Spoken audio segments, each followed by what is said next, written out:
నాకు పదే పదే ఫోన్లు మార్చడం కానీ వెహికల్స్ మార్చడం కానీ నాకు అసలు అలవాటు ఉండదు.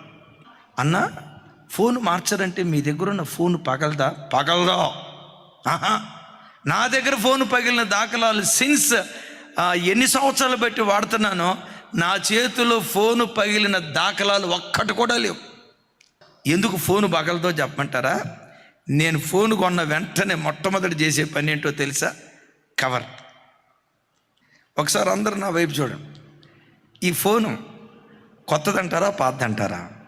కొత్త ఫోను, నిన్ననే షాపు నుంచి తీసుకొచ్చిన ఫోన్ లాగా ఉంది. చూడండి తల్లి, ఈ ఫోను కొని దేవుని మహా గొప్ప కృపను బట్టి 4 సంవత్సరాలు అవుతుంది.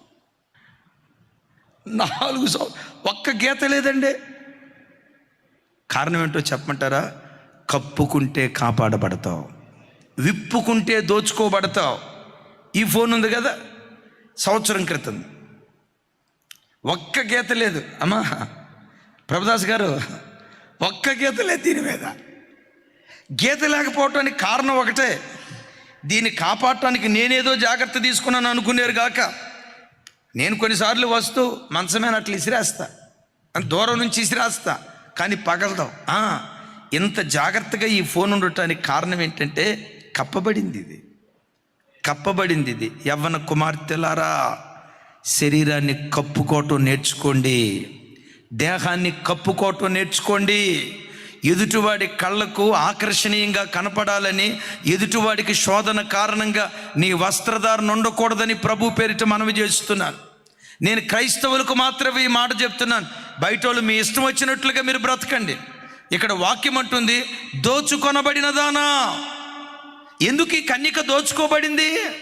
ధ్యానం ఎందుకు దోచుకోబడింది? నన్ను చూడు, నా అందం చూడు అన్నట్లుగా నేను అంటాను. ఆడపిల్లకి స్వతహాగా అలంకరించుకోవటం ఒక మంచి అలవాటు. అయితే నేను అంటా, నీ ఇంట్లో నువ్వు ఎంత అలంకరించుకున్నా పర్వాలేదు, అలాగని అలంకరించుకోమని చెప్పేది.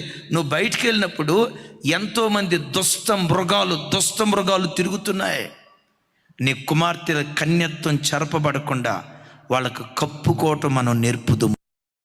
నేనంట, కప్పుకుంటే కాపాడబడతావు, విప్పుకుంటే దోచుకోబడతావు.